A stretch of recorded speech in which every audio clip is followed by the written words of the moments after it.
Welcome to the Esthetician Coach podcast, where passion meets strategy. I'm your host and esthetician coach, Amber Boone, and each week we're talking strategies, solutions, and mindset to build and attract your best life and career yet. Welcome back to the Esthetician Coach podcast. Today we're getting into a topic that honestly should be taught before you even touch your first steamer. Money. Knowing where your money is, where it's going, and how to make it grow. This episode is all about real, practical, financial success tips to help you grow and succeed, not only as an esthetician, but as an entrepreneur. So if you've been winging it, worrying, or wondering why you always feel broke, grab your coffee or tea and your notepad because we're about to fix that. First up, before we touch the tactical side, let's call out the energetic mess that a lot of us grew up with around money. If you grew up hearing things like money doesn't grow on trees, rich people are greedy, you have to work yourself into the ground to be successful, then guess what? That lives in your brain rent-free until you evict it. And that's what we're doing today. So almost all of us have some money baggage that we still carry into adulthood. That's just how it is. But that's something that we can work on, something that I've personally had to work on. But it's a process. And the key thing to remember is that money is neutral. It's not good or bad. It's a tool. So when you start to look at money as a tool, it opens up so many doors and so many possibilities. So if you want to create financial freedom, you've got to stop making money the enemy. You are allowed to earn well, save well, invest well, and spend well. In fact, the bigger your bank account, the bigger your impact. This allows you more freedom, more choices, more giving, and more security, which I think ultimately we all want.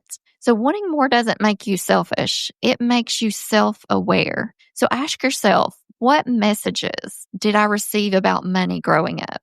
What stories were you told? What still lives in your brain to this day? Or what was your money experience like as a kid? Because it's going to affect how you are as an adult and how you view money, how you work with money. It all plays a role in how we spend, save, and use it from day to day.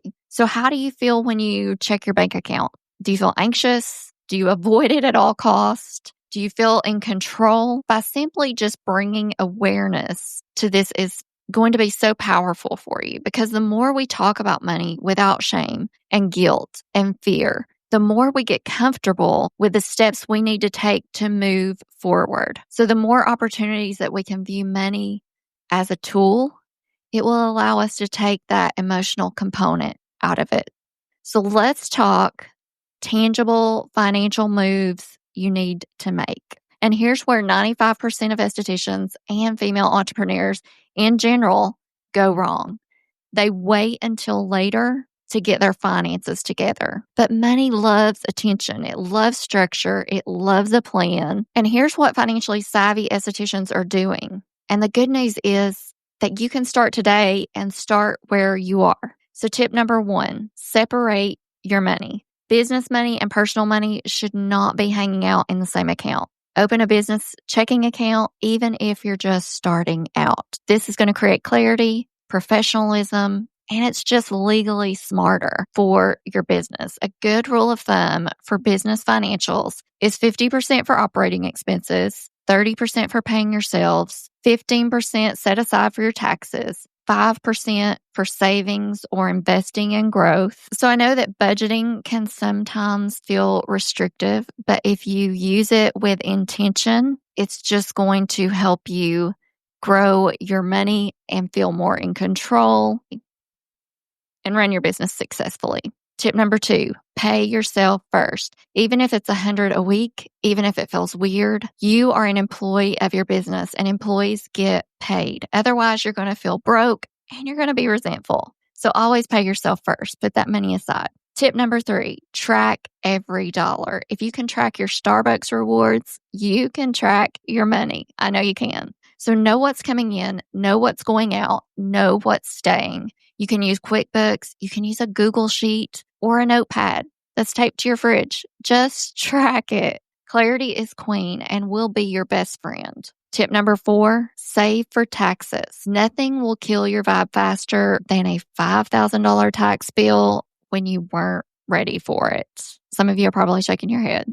So start setting aside 20 to 30% of every dollar you earn. Treat it like it's not yours because legally it's not.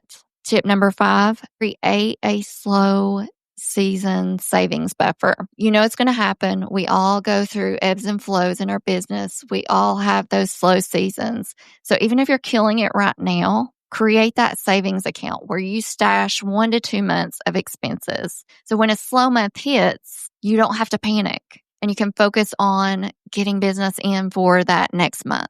Tip number 6, invest in assets, not just aesthetics. So yes, the LED mask and the $500 serums are beneficial and sometimes essential to our business, right? Of course they are.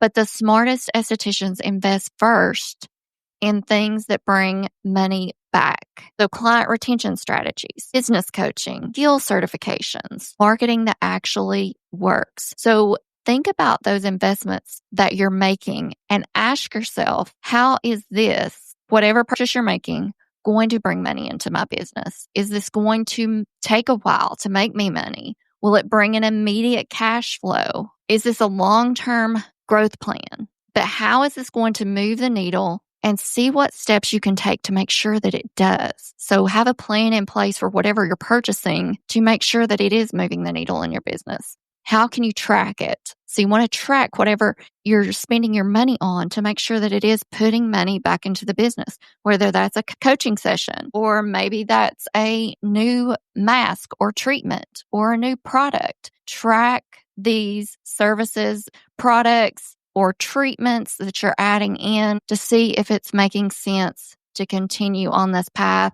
and make sure that it's making you money. So by asking these questions, you're uncovering, is this a worthwhile investment to make right now? Is it getting me closer to my goals? Or is it something that can wait? Let's take a look at big picture success moves. If you want to play a bigger game, eventually you've got to level up. So talk to a CPA about if and when you should become an LLC or S Corp. Set up a retirement account, even if you can only put $50 a month into it. Start small. Start where you're at. Maybe it's $25. Start dreaming about those investments, not just purchases. Plan with intention. So make sure when you're budgeting for these things are going to make money for you. Pricing with confidence. Let's talk about it because it's something I know estheticians struggle with because I get asked about pricing all the time. How can you price with confidence? If you're afraid to raise your prices, I want to remind you, you are not just selling your time, but you're selling them a transformation. You're helping them achieve their goals, achieve their best results. Here's a quick cheat sheet on how to price your services confidently. So first, you want to calculate your cost of service. You want to include your time, your product, your rent, all of those things. You want to make a list, write all of those things down into your cost of service. Add in profit. So you need to be making more than it cost you, period. Look at your client experience. If you're offering a luxury vibe, your pricing should reflect that.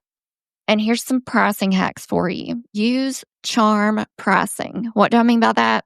$88 sounds better than $90. $79 sounds better than $80. It just does. It clicks in our head and it sounds better. 99 sounds better than 100, right?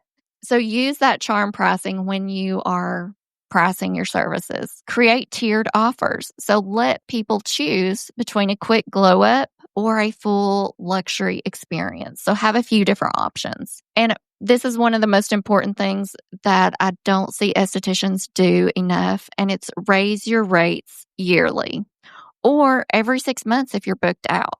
So you have to keep up with inflation and with the things that are costing you more to make sure your business is running effectively and make sure that you're making money. So here's a quick script if you're nervous to tell clients, because I know it can be challenging to tell your clients that you're going up on your prices. Hey, beautiful souls, I've made some upgrades to our service experience, and starting X date, whatever date you decide, pricing will reflect that value. I appreciate your support. It helps me continue giving you the best results possible. This is simple. It's straightforward. It's to the point. Just make sure you're communicating with your clients and being open and upfront with them, and they'll appreciate that. And most clients will understand that. All right, guys, that is your money tips for today. And if this episode fired you up, and I hope it did, I want you to take action right now. So open that business account this week. Pay yourself something this month.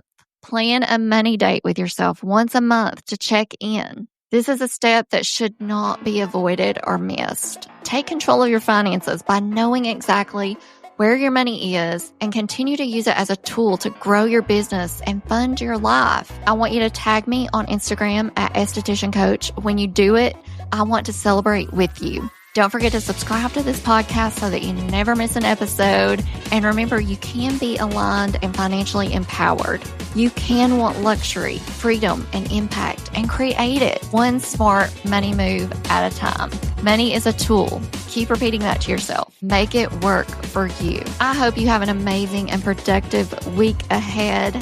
Thank you for joining me today, and I will see you in the next episode.